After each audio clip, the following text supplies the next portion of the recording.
Entendez-vous le vent dans les arbres, dans les feuilles,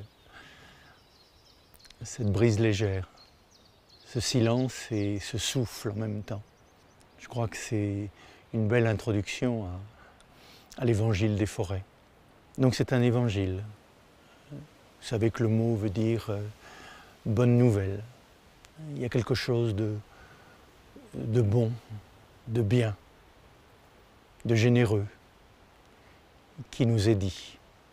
Et c'est nouveau, c'est une nouvelle, pas une nouveauté. Parce que nos nouveautés sont souvent des choses anciennes qui se répètent. Ce qui est vraiment nouveau, c'est ce qui naît de la source,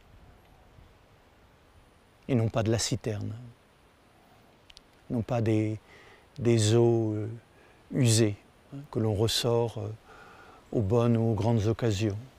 Mais il s'agit de l'eau toujours jaillissante. Pour ça, finalement, il n'y a de nouveau que l'éternel.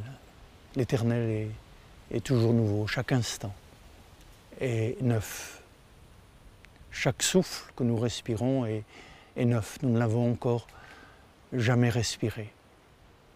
Et il s'agit de l'écouter. Et l'écouter avec la forêt. Pourquoi la forêt? Parce que, nous disait Saint Bernard, les arbres, ils ne mentent pas. Et s'ils racontent des histoires, c'est une toute autre histoire. Et aujourd'hui, vous savez bien, on nous raconte tellement d'histoires, tellement de bruit, de polémiques, de contradictions. Et on aspire à une autre histoire, à un autre son, à un autre souffle. Et peut-être que les forêts peuvent nous enseigner, peut-être ont-elles quelque chose à nous dire. En tout cas, c'est ce que pensait Saint Bernard. C'est ce que pensait aussi Myriam de Magdala, Marie-Madeleine, lorsqu'elle se retire dans cette forêt de la Sainte-Baume. Elle qui pourtant prêchait l'évangile à Massilia, à Marseille, essayait de transmettre les paroles de son bien-aimé, de son Monseigneur. Mais peut-être ce qu'elle n'arrivait pas à transmettre, c'était son silence. C'était sa voix, son souffle le plus profond. Et si elle se retire dans cette forêt de la Sainte-Baume, c'est peut-être pour l'écouter de nouveau. L'écouter au-delà même des paroles qu'il a pu dire. Écouter la source d'où il parlait, le silence, d'où naît la conscience d'où naît la pensée d'où naît la parole. Et dans cette forêt, elle se tenait au plus près de la source. Cette forêt de la Sainte-Baume est une belle forêt pour entrer dans l'écoute de cet évangile des forêts, de toutes les forêts du monde. Parce que c'est une forêt à la fois sacrée et magique. Une forêt relique qui date des premiers temps, des origines, comme on dit. Et qu'avant d'être la forêt où vécut Marie-Madeleine, c'était une forêt druidique. Ces vieux sages qui étaient à l'écoute de la nature. Parce que le logos, la conscience créatrice, la parole créatrice, l'information créatrice, avant de parler le langage des hommes, parle le langage de la nature. Mais c'est vrai qu'on ne comprend plus tellement le langage, quelquefois, de la mousse, ni même de l'oiseau, ni même de l'arbre.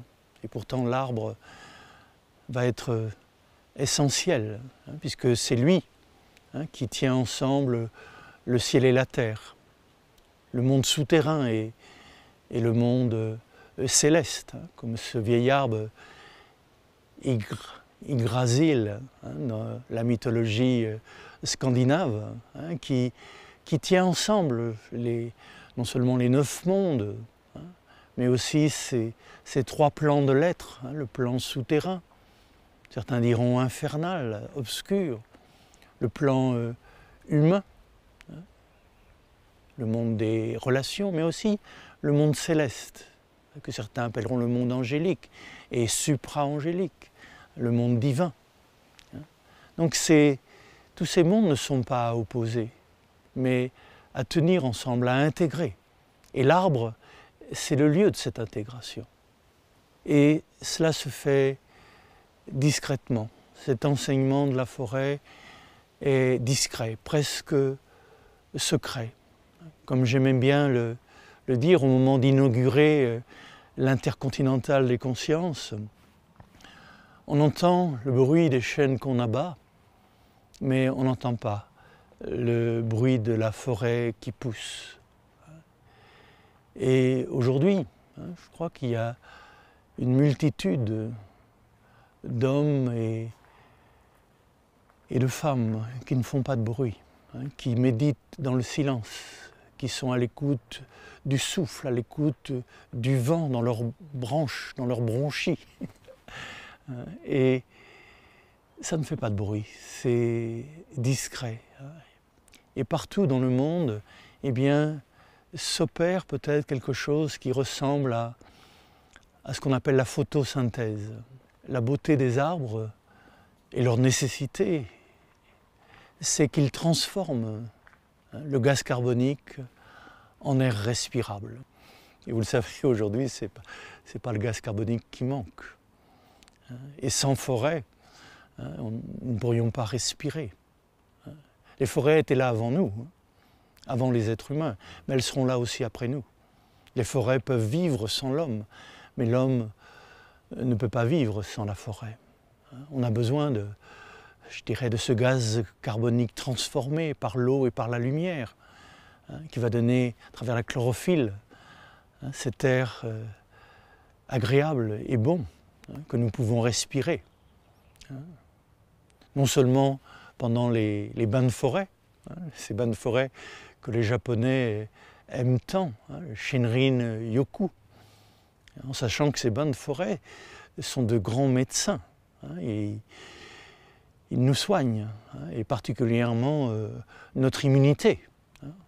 On a besoin vraiment de bains de forêt, de se restaurer, de se régénérer dans l'art de la forêt. Donc l'œuvre de la photosynthèse. Je crois que ceux qui méditent, cet intercontinental des consciences, qui sont sur ce chemin, qu'on a appelé l'Odyssée de la conscience, eh bien ces hommes et ces femmes opèrent ce qu'on pourrait appeler une cardiosynthèse.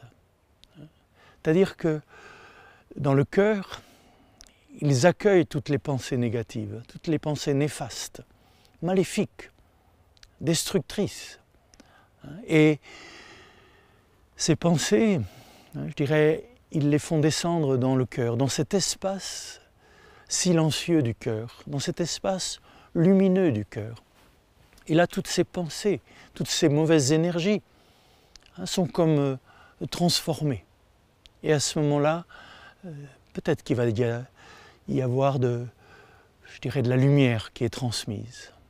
On parle bien du mycélium, de ce langage souterrain par lequel les arbres communiquent, mais peut-être que les humains communiquent aussi par ce langage intime, qu'on pourrait appeler aussi le phocélium, cette lumière de l'amour, cette lumière du cœur qui se communique de l'un à l'autre, qui à travers les continents nous fait, vivre sur la même longueur d'onde.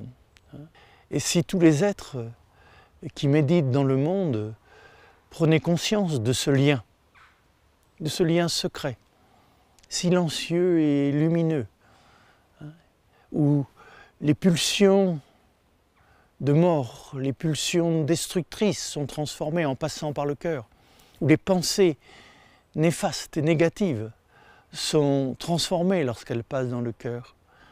Peut-être que nous prenions conscience qu'à côté des forces, je dirais, qui nous oppriment, qui cherchent à nous dominer, il y a cette autre force qui vient de la forêt, qui vient des arbres et qui nous veut du bien. Et le monde pourrait devenir respirable. Je crois que cette forêt dans laquelle nous sommes en ce moment peut vraiment nous enseigner. Et il sera bon de nous arrêter auprès de ces grands êtres ou de ces grands chênes. Là, le chêne sous lequel je suis est le chêne qui garde le seuil de la forêt de la Sainte-Baume. C'est comme un ancêtre. Et les habitants du pays l'appellent d'ailleurs Merlin. Mais il pourrait avoir bien d'autres noms. Mais il nous introduit dans la forêt.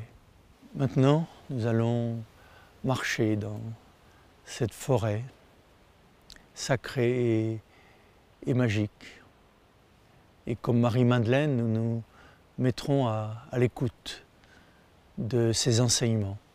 Et cette écoute, cette attention, c'est peut-être ce qu'on appelle la méditation originelle, l'oraison première, l'attention à ce qui est, instant après instant, un pas après l'autre.